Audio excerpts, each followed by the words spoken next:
Değerli hürmetli hanımlarımız, her birinizi salamlayıram. Artık isti aylar gelir, yay ayları gelir. Yeni kolleksiyamız mağazamıza gelmeye devam ediyor, yeni modellerimiz. Onların arasında bak böyle bir güzel tunikamız var kızlar. 44 bedenden 58 bedene kadardır.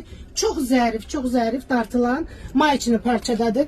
Üzerinde bak böyle bir güzel işlemeleri var. Kara rengi seven hanımlarımız içindir. Vazgeçilmez rengimiz.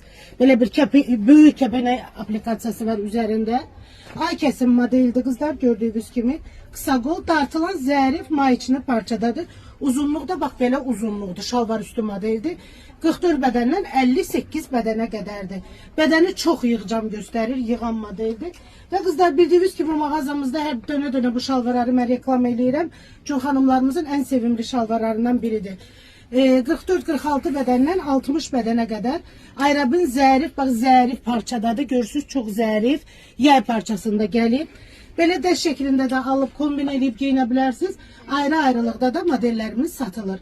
Hər birinizi mağazamızda gözləyirəm və gəlməmişdən öncə bəyəndiyiniz modellərin şəkillərini çəkmək yaddan çıxmasın.